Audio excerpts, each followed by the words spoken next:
locked up. I'll be 10 years in January. I grew up with a single mother who was strung out on crack, and before I turned 12, I witnessed murders. I was smoking, I was drinking. I shot my first gun probably at 11, and everything I was doing was normal. Everybody around me was doing it. I never seen it as prison as bad. I never seen it as thing. I seen it as part of that life. This is what I was meant to live life. My father did it. My uncle I'm named after did it. My mother's brother did it. My older brother did it. This is what it is. I know and understand what led me down this path. Poverty is a problem. It destroys families. It creates a harsh reality for one to live in. So I like to say, knowing that the odds are against you, use this rage for motivation. Only then we'll be able to break the vicious cycle of racism and a modern day slavery, which is dressed up as the justice system.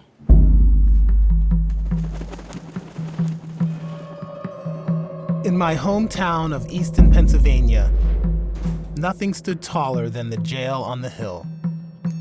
Every family had been touched by it. We all had tales of broken men in and out of lockup. I just assumed I would end up there too.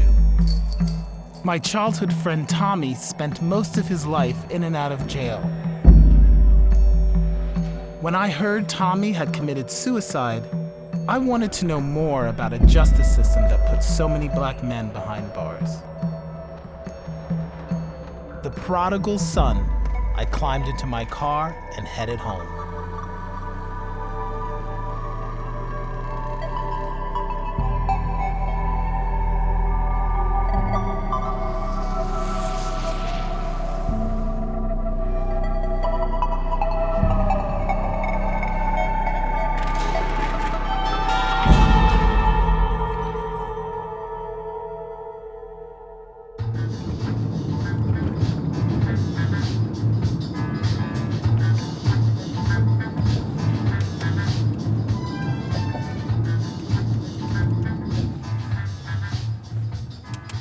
So this is my house, wow.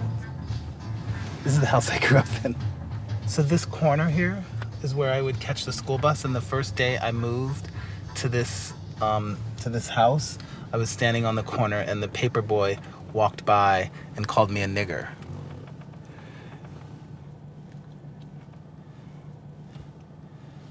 I think it was the first time someone called me a nigger. And his mother said, don't do that because those people burn our house down. Back in high school, my friends and I were already skilled in trading narcotics. Breaking and entering. We were taking what we wanted from rich white college boys, unconsciously stealing back what had long ago been taken from us. I always drove the getaway car. My best friend Tommy rode shotgun. We were young and smart, rushing fast down roads leading us closer and closer to that ominous jail on a hill. I left Easton for freedom, while Tommy stayed, trapped in the prison system.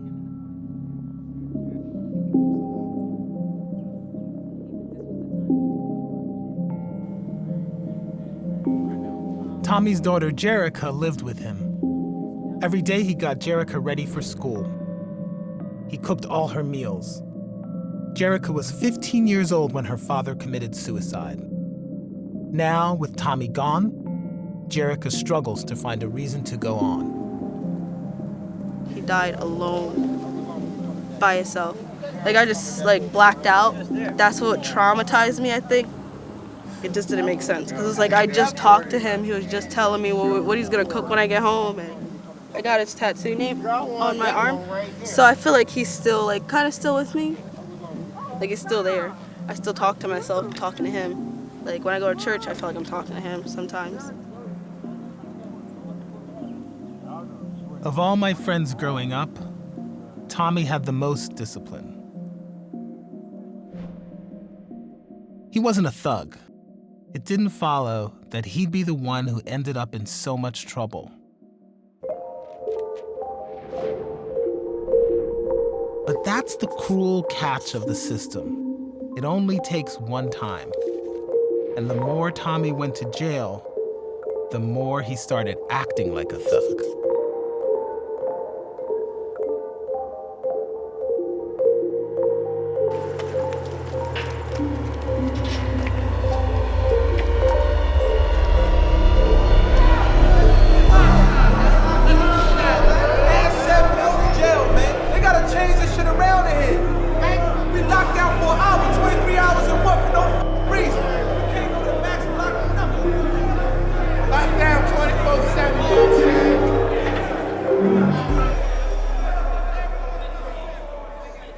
How many inmates are in this jail? Currently, we have 746 inmates. So you're over here. It's a little tense. It's loud. Your hair in the back of your neck stands up a little bit. You can hear a housing unit not too far away getting a little rowdy. What's going on? There's a few individuals that are maybe having a verbal altercation right now. We have a few officers going to go check it out right now to see what's going on. So if anything would happen to go, if we happen to have a fight or anything, just make sure you step to the side. Although I knew the statistics, seeing so many black men in cages made me furious. So when did you get in here? I just got in today. Today. But I'm obviously familiar with the system and how sometimes corrupt it can be, or how messed up it can be for something so small to be something so big and something so long lasting. Tell me about the system. Well, I mean, it just seems like everything that you do, like no matter if you're a good guy, it's inevitable to end up here. It's been such a long process, just coming in and out and just being part of the system now. It's just like you feel like you're never out, Any recent suicide attempts? No, ma'am. 2 years ago, Corday got a DUI. He spent 5 months in jail for driving under the influence. Then had to pay exorbitant court and jail fees. He missed one payment. Then 7 police officers broke down his door and arrested him. This DUI process for me, it's been 2 years. You can be the good person, and it only takes one mistake for you to be in the system. And once you're in, you're in. Corday wants to leave and get a fresh start elsewhere. But he's trapped in Easton because of an unending procession of probation and court appearances. I could have easily ended up caught in a system like, seriously, like 1 in every 3 black men in America. Man, talking to the choir right now because I understand exactly what you're saying, and that sucks to for it to be like that. But I mean, it's the world we live in, and you would think after years and years of integration and being equal to the next guy, the guy next to you, it would change, but it doesn't. Not at all. Corday's story is a lot like Tommy's. I know it would have been my story too if I hadn't got out of Easton. I got out, but my friends didn't. Growing up, I was very aware of being different. Long before I admitted the truth to myself, I bore the shame of homophobic bullying. I was called faggot in school all the time. My grandfather called me a sissy. As young as I was, I always knew no one in Easton would ever accept this thing about me. My safety, my very survival depended on how well I could hide my homosexuality from everyone, even Tommy.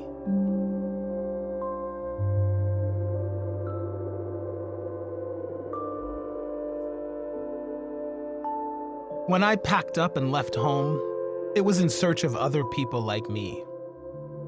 In the 1980s, every closeted kid in every small town in America knew that gay people lived and breathed in the openly queer pulse of New York City. When I left Easton, I never looked back. The irony is, homosexuality may have saved my life.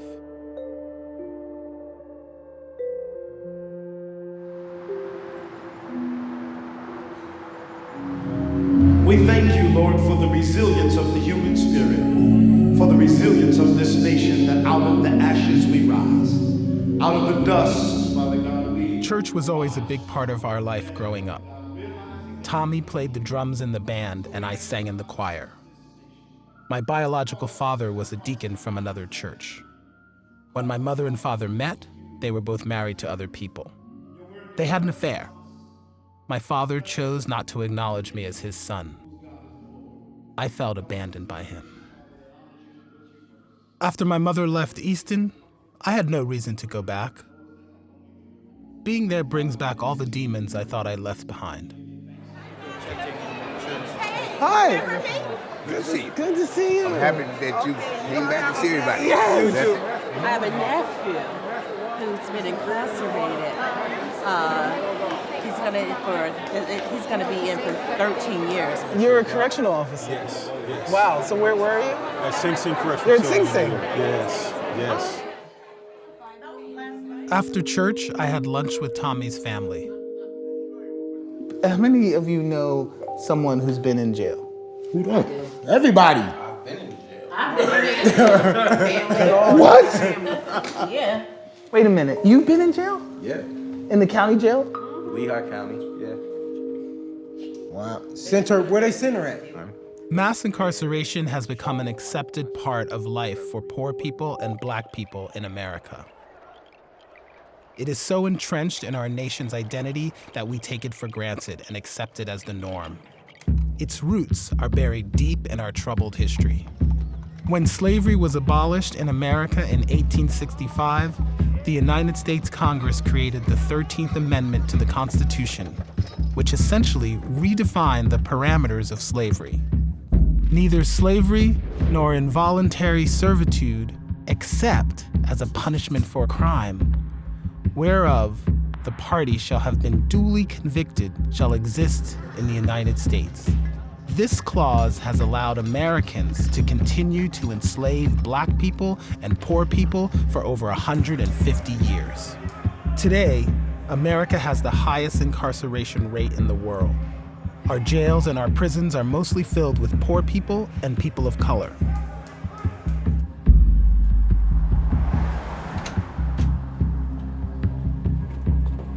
Hey, Paul, Roger. Hi, Roger. Paul Wright, one of the most important advocates for prison reform, has himself served time in prison. I was in prison because I shot and killed a drug dealer during an armed robbery. He tried to shoot me and I shot him. But the point there was to get the point across to me that I shouldn't be robbing drug dealers. They could have made that point without 17 years. And I was really surprised when I went to prison at basically the brutalization, dehumanization that prisoners are subjected to. And one of the things I thought about then in 1990, which 27 years later I still believe, is that if Americans knew what was happening in prisons and jails with their tax money and in their name, they would demand reform and they would demand change. The cost of running the criminal justice system is also enormous for the rest of us. State governments pour money into it, spending an average of 5% of their local budgets on correctional institutions. The federal government spends a whopping total of $265 billion a year, essentially paid for by taxpayers. But the question is, where does all that money go?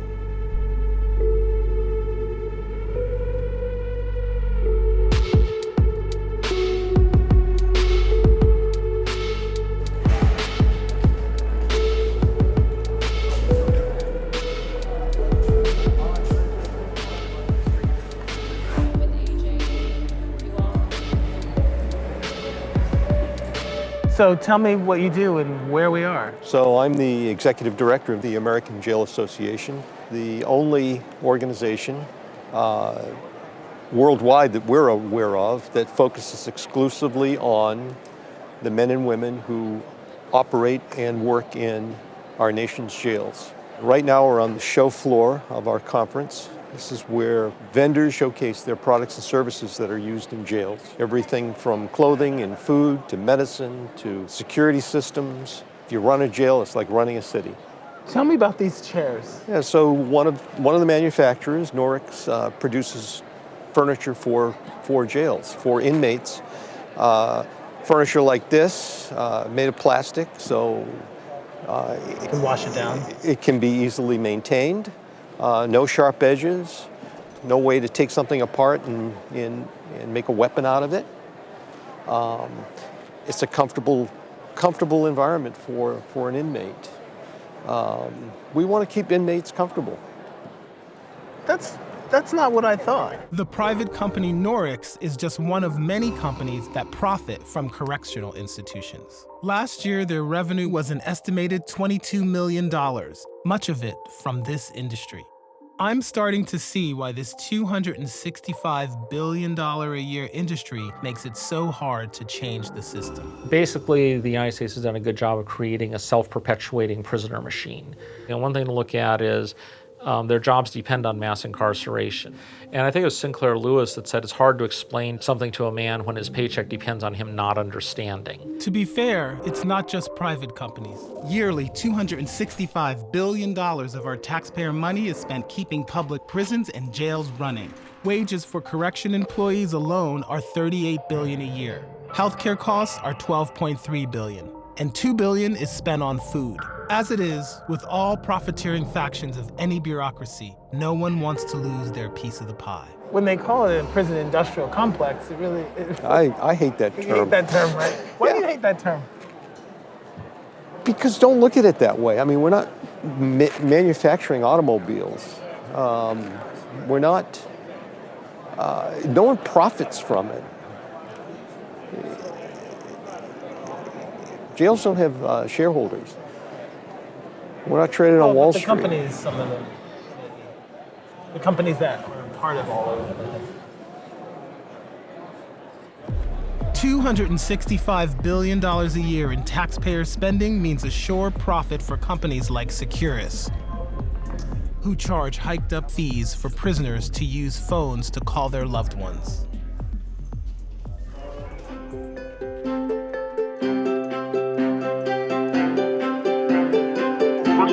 And your talent is hit.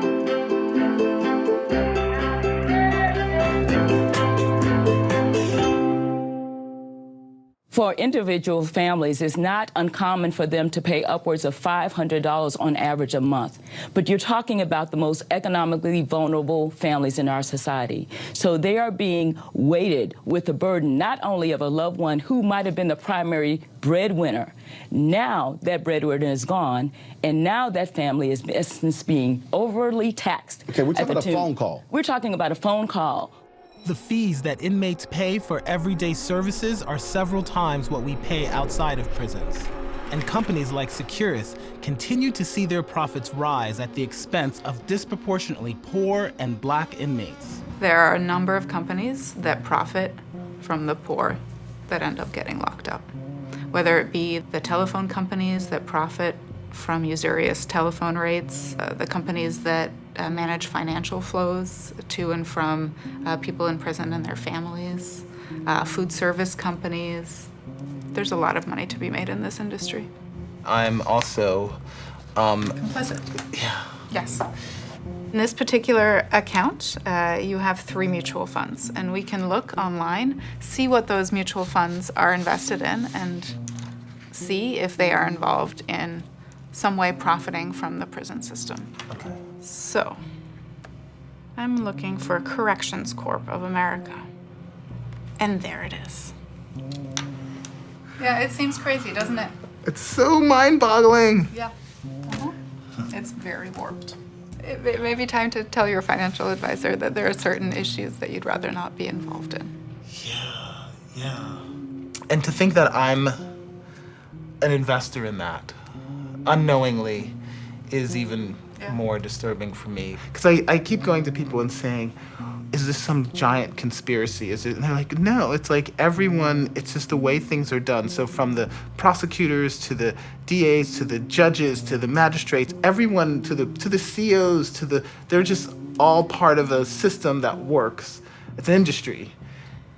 Yes, although if you look back, 10 or 20 years ago or longer, I think it was almost, they knew kind of how it was going to end up, right? And they didn't scale that back. I think there were concerted efforts to not do anything about what was Why do you think that is? institutional structural racism. I mean, that's the only explanation I can see. William G. Otis is a law professor and former federal prosecutor who was recently nominated by President Trump to the United States Sentencing Commission. Well, as a conservative, I have some misgivings about government's effectiveness and wisdom, but government doesn't get everything wrong. Every now and again, it will get something right. There are many more people in prison now than there were during the 60s and 70s. There are about 2.2 million people in prison. You get to mass incarceration not because of rising crime levels or crimes that people are committing, but also by criminalizing more and more behavior and more conduct. So it took the United States from 1776 to 1990 to lock up its first million people. Then the prison population doubled between 1990 and 2000. So it took us 10 years to lock up our second million. In the 1990s, prosecutors began prosecuting felony charges at twice the rate they did before. What they point out less frequently is that we've gotten something for that. It is not a mistake. And it's not just a happenstance that we have so much less crime now than we did in the early 1990s. Why do you think America, I'm trying to understand why America has the largest incarceration rate in the world. Why do you think that is? It's the crime rate. That's what the crime rate affects us all 326 million Americans. And if you want to avoid incarceration, it's actually easy to do so.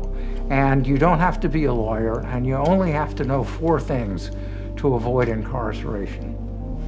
Don't steal stuff. Don't cheat people out of their property. Stay away from drugs. And resolve your disputes without violence. If people follow those 4 rules, the prison population in this country will shrink to nothing.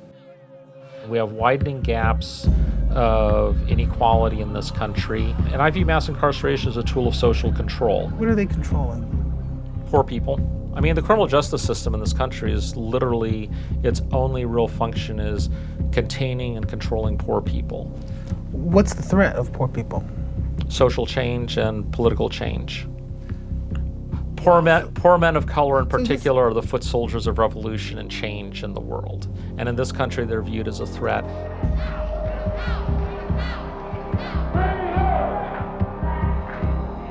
Our current incarceration crisis has its ugly roots in the unrest of the 60s and 70s. John Ehrlichman, counsel and assistant to President Richard Nixon, later admitted that the Nixon White House had 2 enemies, the anti-war left and black people. We knew we couldn't make it illegal to be either against war or black, but by getting the public to associate hippies with marijuana and blacks with heroin, and then criminalizing both heavily, we could disrupt those communities. And so, that's what they did. I think it's just a continuation of the deprivation and oppression that poor black people have suffered in this country for the last 500 years. What is needed is the right parenting, to teach the right values. I haven't met you before today, but I would bet a goodly chunk of change that you didn't become a successful person, an independent filmmaker, because your parents just let you run wild and didn't care about checking your homework. You avoid crime and you avoid scrapes with the police because your parents teach you to respect other people, to respect their right to be safe, and to resolve your disputes without violence. And if you want money, go earn it. Get a summer job. Bill Otis's ideas are very popular with the Trump administration. I will restore law and order to our country. And when you see these thugs being thrown into the back of a paddy wagon, you just see them thrown in, rough. I said, please don't be too nice. Like when you guys put somebody in the car and you're protecting their head, you know, the way you put their hand over. Like, don't hit their head, and they've just killed somebody, don't hit their head. I said, you can take the hand away, okay? Donald Trump has decided that mass incarceration is a good thing, and we need to increase the number of people in prison and increase prison sentences and turn back the clock on prison reform.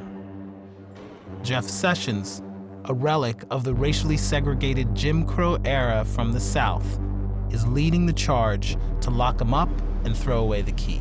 Today, I am announcing that I sent a memo to each of our United States attorneys last night establishing a charging and sentencing policy for this Department of Justice. But it is important to note that unlike previous charging memoranda, I have given our prosecutors discretion to avoid sentences that would result in an injustice. Sessions has told federal prosecutors to ask for the most serious charges and harshest sentences against defendants. I think our issue is reducing crime. I don't think we're trying to get to a result beyond that. I think that making sure that families throughout America are safe from the most violent and dangerous criminals, that is our #1 priority, and that's what we're focused on. Opponents of mandatory minimums or tough sentencing say that it disproportionately affects minority communities, but what they don't mention is that minority communities are the ones most disproportionately impacted by drug traffickers targeting those communities. And the crime in those communities, they're the victims ultimately, and that's what we're trying to stop. Tough on crime ultimately benefits the communities that is victimized by crime the most. What the Department of Justice fails to acknowledge is that studies have shown that prosecutors are 75% more likely to charge Black defendants with offenses that carry mandatory minimums. Though minority communities may be targeted, this does not justify the fact that following conviction, Black defendants receive longer sentences for similar crimes. These racially informed micro and macro aggressions only prove that the prison system is biased against minorities, and even more biased against poor communities of color. A recent study in San Francisco found that Blacks accounted for less than 15% of stops, but over 42% of non-consensual searches, even though whites were more likely to carry contraband. I get stopped all the time. And when they stop me, they say to me, the cop always says to me, the state trooper always says to me, what do you do for a living? What role does race play when the cops pull over someone like me? Race plays a role. This is America. Race always plays a role. If it's a white kid in a rich white suburb with a well-paid, more sympathetic police department that has to be more responsive to rich community concerns, absolutely the treatment is different. Policing is local. The courts are local. So all that matters. And so again, we're talking about systemic problems of income inequality, of segregation. Those problems are very real, but it seems like we don't want to focus on that.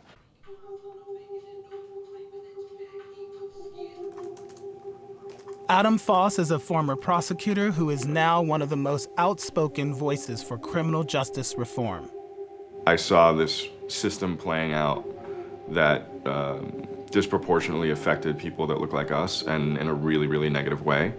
I actually got caught selling a lot of weed, and I was doing it across state lines. So it was a federal crime, but I was caught by my father in my driveway, and I was adopted by white people, and because of who he was in terms of being a respected community member and a police officer, nothing happened to me as a result. I got out of that, and then I just grew up, and it didn't happen when I was 19. It happened when I was 25, 26, 27 years old, went to law school, and here I am.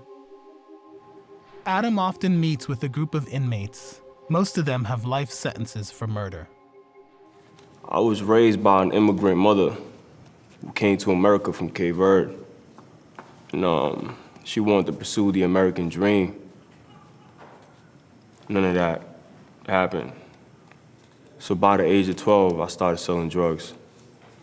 At 17, I was charged with felony murder. The day before my 21st birthday, I was sentenced to a natural life. My mother, she was an addict. My pops, he was never around.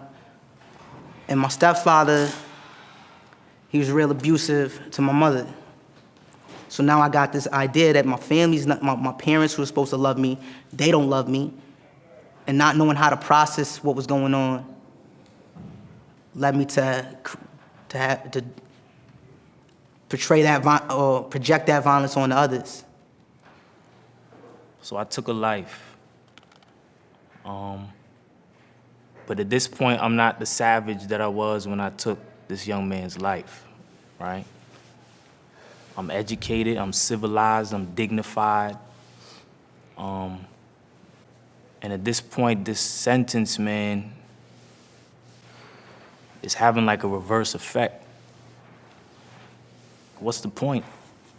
In prison, you're taught to put on body armor to keep people away and to protect yourself, and you kind of lose yourself in doing so because you have to create this militant individual. And I'm grateful of the mentors that we have. We start to see that forgiveness is a real thing. It's helped me to see the positive things about myself and to be able to enhance it to where I can also see the positive things in other individuals who may not see it in themselves. The names that they use, killer, gangbanger, drug dealer, monster, nigger, they deal with their feelings by hating you, by prejudging you, and by labeling you. And it's really, really easy to do that when we stick you as far away from your community as possible, behind walls that we can't see over and neither can you. I've been with them for 5 years now, and I've seen what prison has done to them over the course of that 5 years. I mean, they've grown, they've become men, they've really atoned through this restorative justice process, but you can see the patina of prison. That's been 5 years. Those guys have another 50 to 60 to go.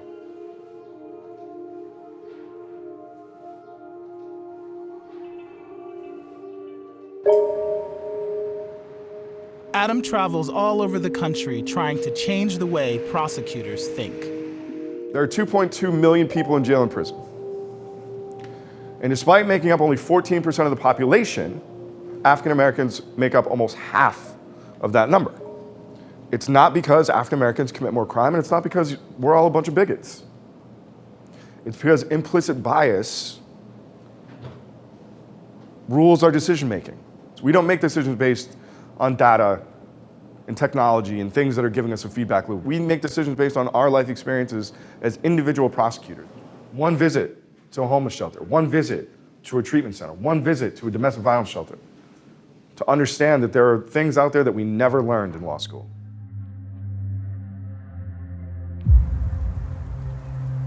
The police, prosecutors, judges, and probation officers don't make a dime off of prisons. We have no incentive to send people to prison. The reason that we do is that that's the tool that we were told will make us safer and make people better. Prison is a supply problem. If they don't have the supply, they can't run their business. And they have no way of actually taking people from the street and putting them in the building. It requires the police, it requires prosecutors, it requires judges, and it requires probation officers. The prison industrial complex could not exist without inmates. The entire prison industry would collapse without large numbers of people to incarcerate. To keep this $265 billion a year industry in place, there needs to be a pipeline to provide a steady stream of new people. People who are dispensable. In the history of forced labor in America, those without power have often looked different from those in power. Arresting those people who don't have power is the very first step in filling jails and prisons. When the police officer puts the handcuffs on a young black man, chances are he has entered the door of no return. The bureaucracy of mass incarceration has grown into a monster of many heads. Locking up large numbers of people began as a way to control black activists during the civil rights movement of the 1960s. In the 1980s, black behaviors were criminalized as the war on drugs focused on crack. By the 1990s, with widespread racist fear of super predators, there were so many people incarcerated that prisons became an industry. Now, that industry has become so lucrative, so far-reaching, that the moral issue is complicated by the financial issue. After the shooting of Michael Brown by a police officer in Ferguson, the U.S. Justice Department investigated. They found that the local government was using unnecessary fees and fines in order to extract large amounts of money from poor and black people. This investigation found a community where local authorities consistently approached law enforcement not as a means for protecting public safety, but as a way to generate revenue. The judge is the one who administers the final push in the prison pipeline. Incarceration, it's sort of embedded in our society. That's sort of how we treat people. What, a judge who's running for election has to say when he's on the stump. It's what, right? And changing those is really hard. The worst of the worst. Rapists, murderers, let off easily. Being weak on criminals is dangerous. Bill O'Neill expressed sympathy for rapists. It's no secret that being tough on crime looks good at election time for a judge. A recent study found that the more TV election ads there are, the more likely judges are to rule against criminal defendants.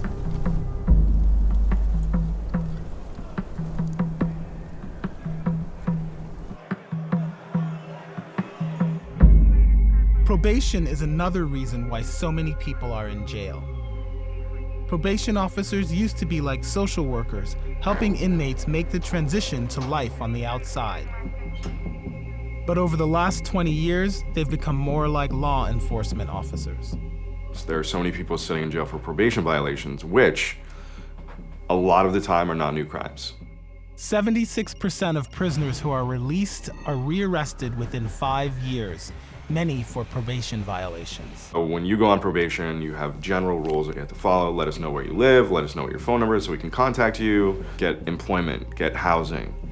None of those things, if I don't do them, are crimes. If I choose to not have a job, that's not a crime. If I choose to hang out with my friends, that's not a crime. If I choose not to get an education or to smoke weed, those aren't crimes. And yet, as a prosecutor and as a probation officer, if you do those things while you're on probation, I can send you to jail.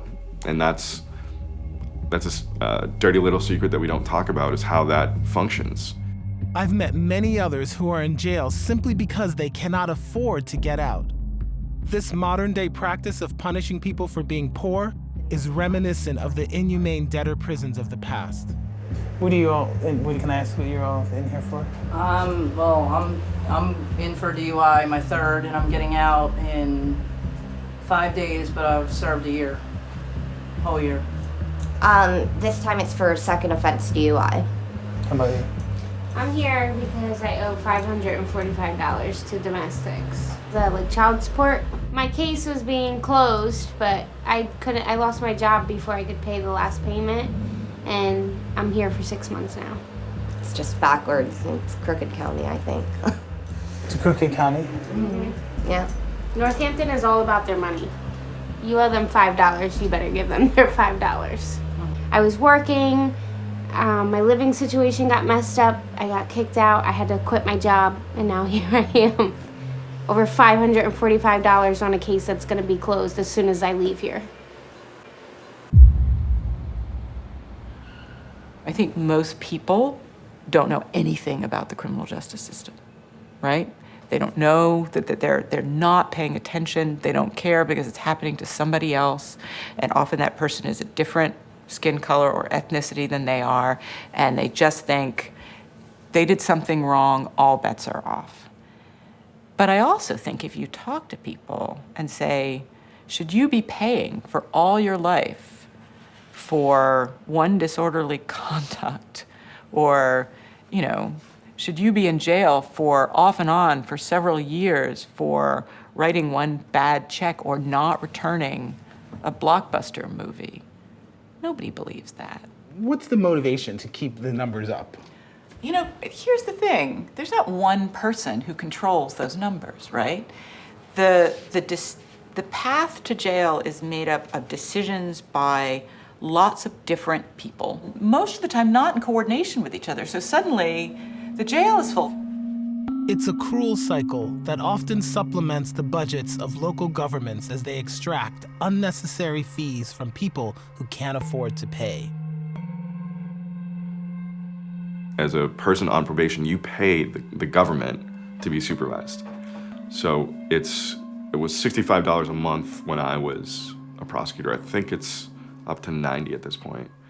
But when you're a young black male who has no employment opportunities and you have kids and you have no education and you're caught selling drugs to make money, you go through all of this stuff. We make it harder for you to get a job, harder for you to get a house, harder for you to get any financial aid, harder for you to get services. And then you have to pay for that. And so what do you think is gonna happen? Like, how did we, when we created this system, think this will be a good way to keep people from committing crime?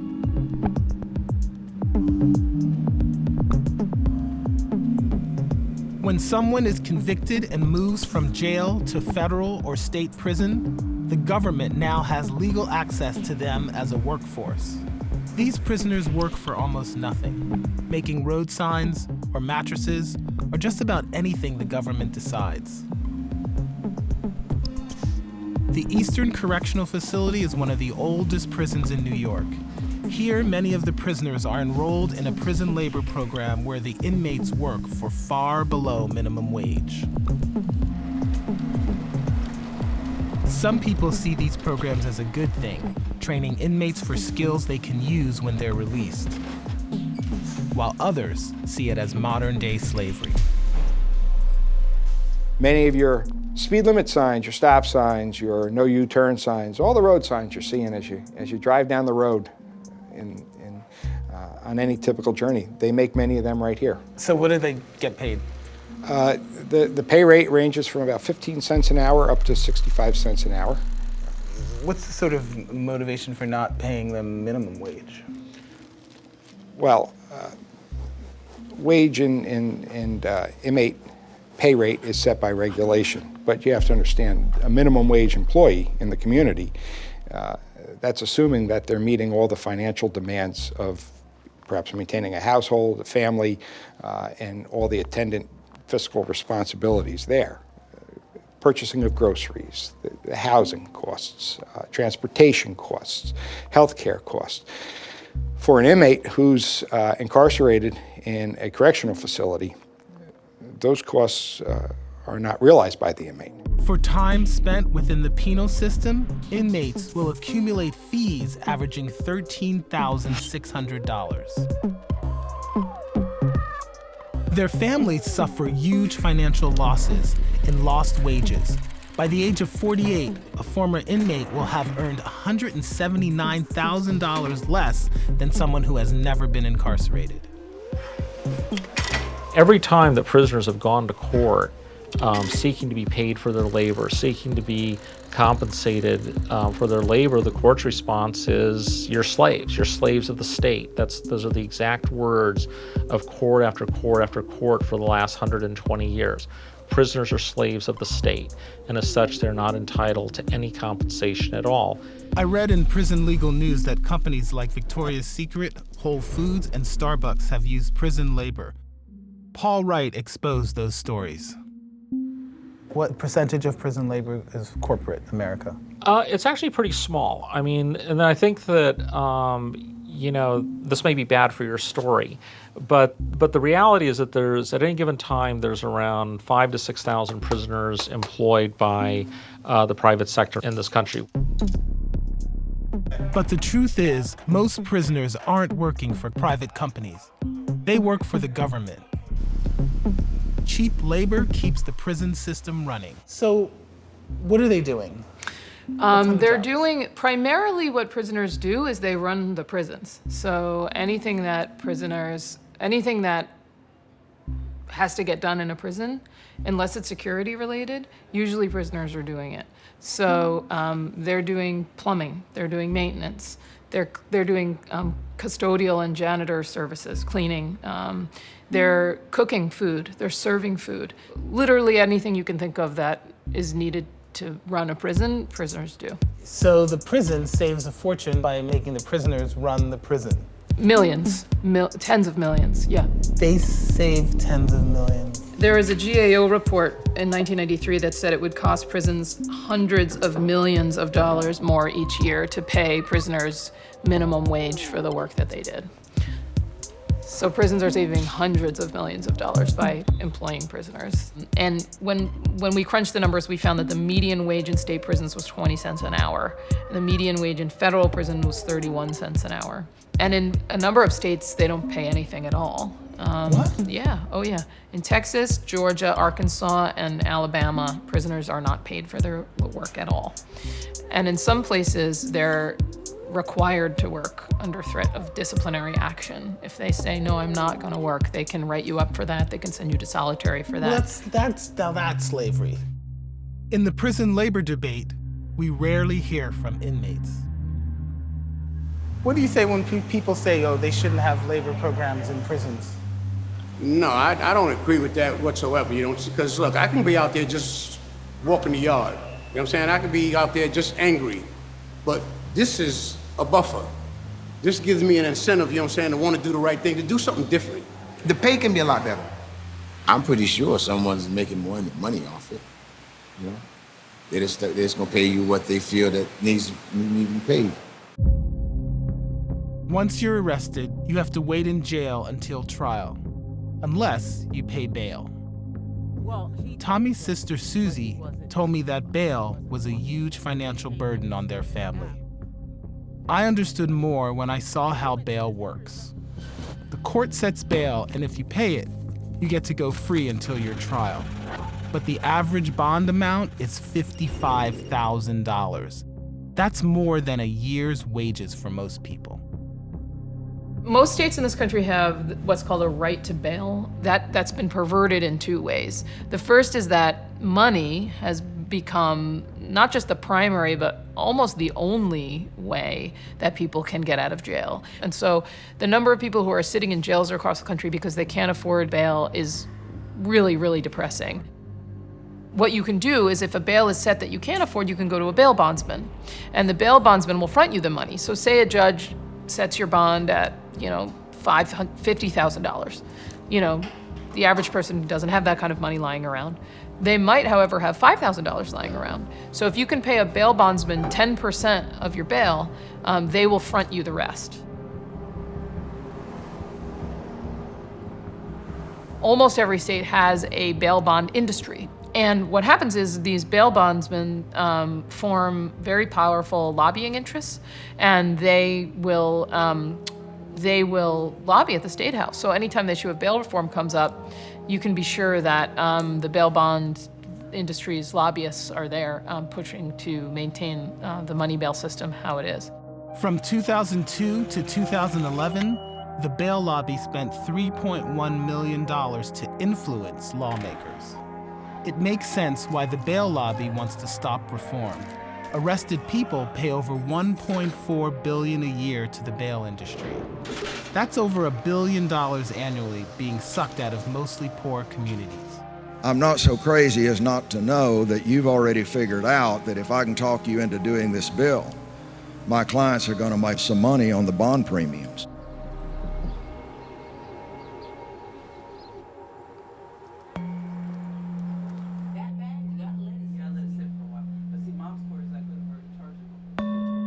Like, instead of playing with dolls and having a normal little kid childhood like I wish everybody else could have, I used to like have to hide beer and like beg the cops not to take my dad, and it was bad. So I used to like cry so they didn't take my dad, and then because when they took my dad, me and my brother would just like it was just not, I don't know how to explain it. It's like, I don't know. It was bad. Sis, how much time did Tommy spend in jail? A lot. Tommy. Like every month, every couple It was months? more than every month. So the jail never got him any help or treatment. They would just throw him in jail. They just throw him in jail. But what they did was they put him in what they call a bubble up there. If they think you're suicidal. And I guess they put you in a paper gown. And you're up there, and as other people in the prison are in there, they can walk past and see you there. In Northampton? In Northampton County. But he was in there for quite some time. They kept him medicated. He was so medicated that a lot of times he didn't know his name if you called it. But this went on for years. It went on literally for years. If Tommy were alive, it would break his heart to see what is happening to his daughter, Jerica. She has missed so much school that she might have to drop out. So dark. The psychological trauma of jail isn't just shouldered by the person in prison. The families of the incarcerated bear much of it too. Watching Jerica weep for her father triggered a deep well of sorrow I shoulder as a Black person living in America. The system exploited Tommy. He might still be alive if the courts were designed to rehabilitate instead of criminalize. One of my best friends from high school, Tommy spent his whole life in and out of the county jail. He never got any treatment. And I didn't understand how that could happen, and I wonder how many other Tommies there are. You're right, there's a lot of Tommies out there. I mean, they should not be spending time inside of our institutions. They need to be inside of hospitals where help can be provided. Mental illness is real, and there's a real problem inside of our jails. In Miami-Dade, 62% are classified with some type of mental illness. So if we figure out a way to treat that issue or divert them into the proper resources in the community, then our numbers go down and we can better service those inmates that are inside of our system for something other than that. That's a massive number, and I had no idea. Jails serve a need because there are ills in our communities. We understand that. And there's some bad people out there, I get that. But not everyone needs to be in jail. I mean, jail should be the last stop for an individual who we've exhausted all means as a society. And if you look at it just from dollars and cents, would you prefer to pay a jail system $200 a day in order to house this person? Would you prefer, and them returning them back to you within a matter of days sometimes? Or would you prefer to spend your money on a diversionary program or a mental health scenario where they can get the treatment and they'll never end up in that street again? So it's costing us money. It's costing you money. I would argue that it costs you more money to house the wrong person inside of a jail system than to get that same individual treatment. It's kind of like you must have the only job where if you guys are out of work, it's probably a good thing for society. Absolutely. Isn't that kind of weird? That'll be a pink slip I'll gladly accept. How much of your job when you were a police officer did you spend dealing with mental health issues, people with mental health issues? Significant part. I mean, sometimes it's hard to tell, especially when it overlaps with alcohol and with drugs, but also just general family crises. I wish police didn't have to deal with people in mental crisis. Yes, cops could and should be better trained in dealing with mental issues, but at some level, I don't think that should be the officer's job. The idea that we've even equated mental health care and is linked to mass incarceration is, again, another moral strike against us as supposedly civilized, humane people. Can you imagine a worse treatment program than jail? The correlation between mental illness and incarceration is truly frightening. Starting in the 1970s, the numbers for mental hospitalization plummeted while the incarceration rate of people with mental health issues skyrocketed. It shouldn't be the responsibility of the justice system actors anyway to be the first responder for people with mental illness, for people who are self-medicating with alcohol or drugs because of depression or trauma or all of this kind of stuff. It shouldn't be the criminal justice system, but that's what we've got. And so a lot of the work around reform is how do we make that system better at spotting those folks and finding alternatives to get them out.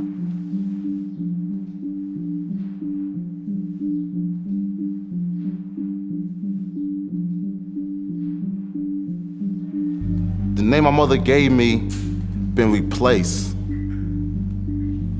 with a stock number. So we asked if slavery still exists.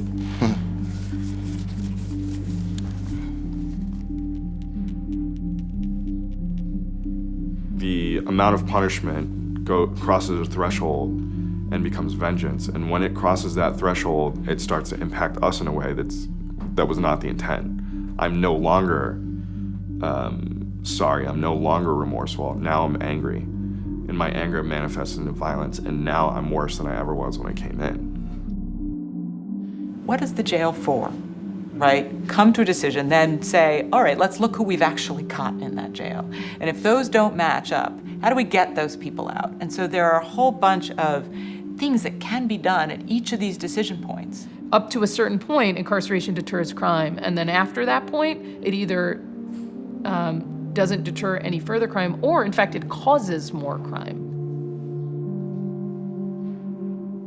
We seem to spend a lot of time and money trying to make people a lot worse. And I think that comes down to one of the core things is I think the real purpose of American prisons is really to destroy people, destroy them as individuals, destroy them as functioning members of society.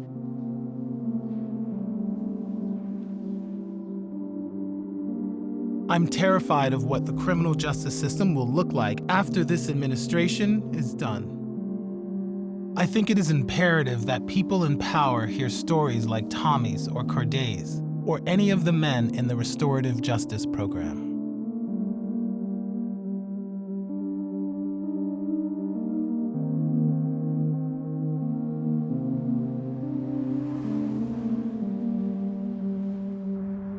I keep coming back to the jail on a hill. It breaks my heart to know that all over America, countless black people, countless poor people, without the power to decide their own fate, are cuffed and carted up a hill to be disappeared from public view. Inside, they are stripped of their dignity and denied their humanity. The cumulative cost is enormous. In lost dollars, in lost opportunity, and lost lives. If we allow this cruelty to take place away from our gaze, we compromise our humanity. If we're able to look at it as it is happening and do nothing, we become inhuman. We cannot turn away from what we have done.